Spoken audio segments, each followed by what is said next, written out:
দলীয় শৃঙ্খলা ভঙ্গ ও সংগঠন বিরোধী কার্যকলাপের দায়ে গাজীপুর মহানগরের আওতাধীন গাছা থানা বিএনপির সাধারণ সম্পাদক কামাল উদ্দিনকে দলের প্রাথমিক সদস্য পদসহ সব পর্যায়ের পদ থেকে বহিষ্কার করে বিএনপি।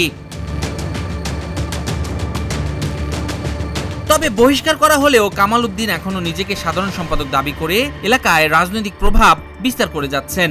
অভিযোগ উঠেছে ক্ষমতার অপব্যবহার, আর্থিক জালিয়াতি এবং রাজনীতির নামে অনিয়মের মাধ্যমে কামাল উদ্দিন এরই মধ্যে তৈরি করেছেন নিজের সাম্রাজ্য। কামাল ভাই এটা কি? তার অংশীদার। কামাল ভাই অংশীদার মানে সব ভাইরা মিলে এখান থেকে ভাড়াটা নেয়। হ্যাঁ, বাঘ বাই বাঘ।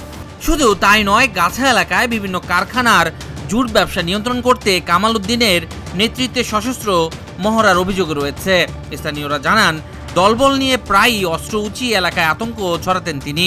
একাধিকবার জুট ব্যবসা নিয়ে সংঘর্ষে জড়িয়ে পড়ত কামাল উদ্দিনের বাহিনী, যা পুরো এলাকায় ত্রাসের রাজত্ব কায়েম করেছে।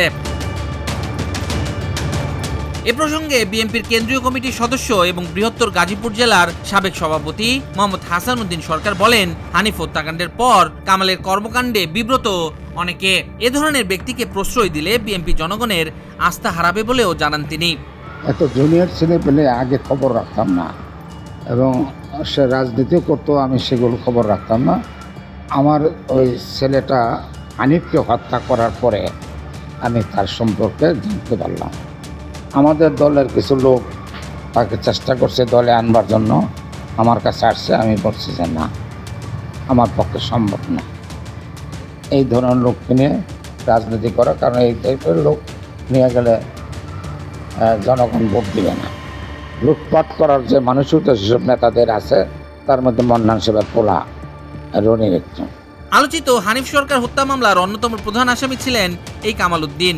মামলায় তিনি খালাস পেলেও একাধিক সূত্র দাবি করছে, অর্থের বিনিময়ে আইনি ফাঁকফোকর গলিয়ে তিনি ছাড়া পেয়েছেন। নিহত হানিফ সরকারের ছেলে রাহাত ও রিফাত সরকার অভিযোগ করে বলেন, হত্যাকারীরা এখনো প্রকাশ্যে ঘুরে বেড়াচ্ছে, অথচ বিচার আজও মেলেনি।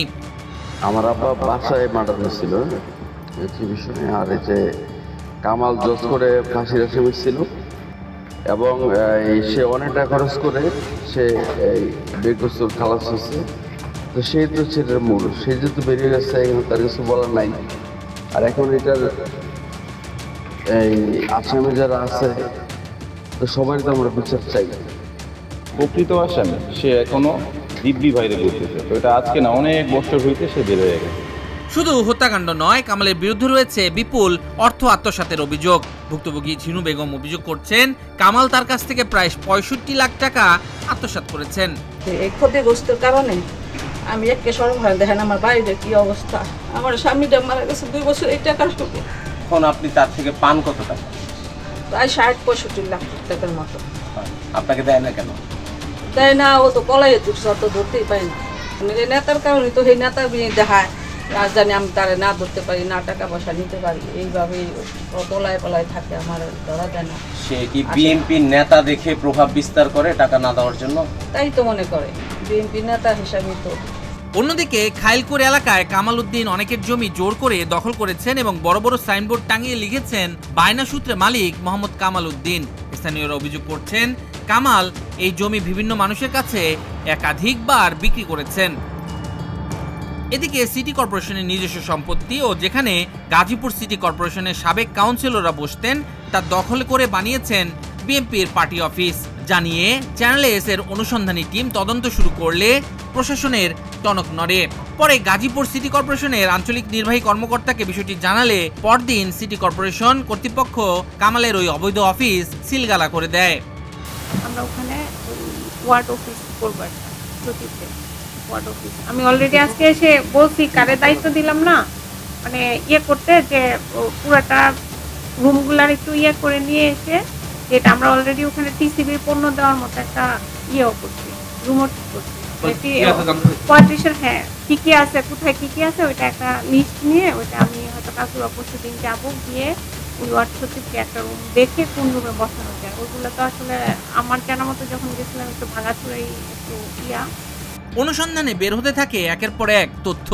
গোপন ক্যামেরায় ধারণ করা এক সাক্ষাৎকারে কামালের ঘনিষ্ঠ সহযোগী রুবেল সরকার তার নানা অপরাধমূলক কর্মকাণ্ডের চাঞ্চল্যকর তথ্য প্রকাশ করে দেয় অনুসন্ধানী টিমের কাছে।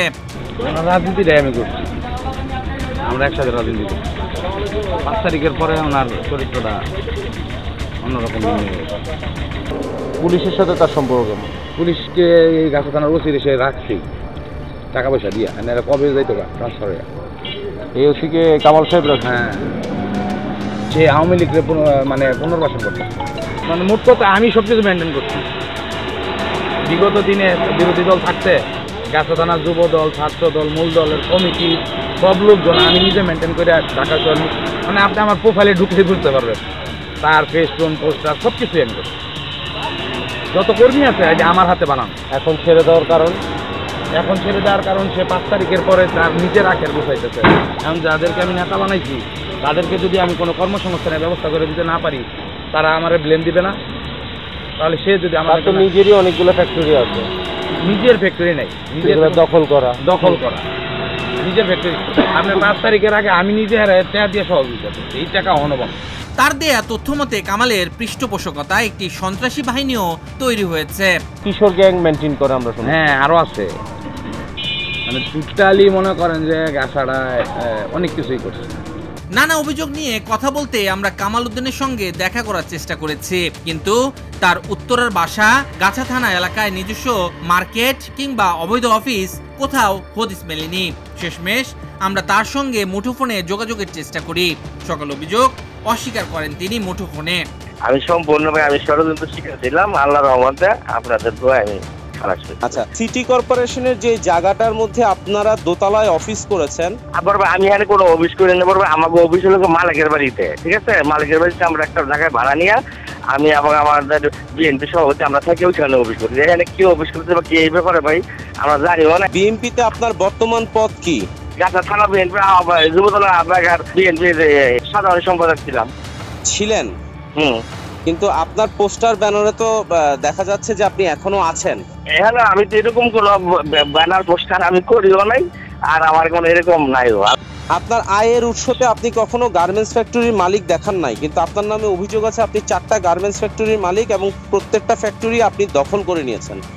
এরকম কোনো না থাকলে, ঠিক আছে, এরকম কোনো থাকলে তাহলে মনে করেন যে আমার নামে বিচার হইব। আমি কোনো গার্মেন্টস নাইও, আমার এই ধরনের কোনো গার্মেন্টসের সাথে আমি জড়িত না। বহিষ্কৃত একজন ব্যক্তির এ ধরনের দাপট ও একাধিক অপরাধমূলক কর্মকাণ্ড নিয়ে স্থানীয় রাজনৈতিক মহলে তীব্র ক্ষোভের সৃষ্টি হয়েছে। অনেকে প্রশ্ন তুলছেন, শেষ পর্যন্ত এ ধরনের একজন ব্যক্তির এসব কর্মকাণ্ডের দায় আসলে কার?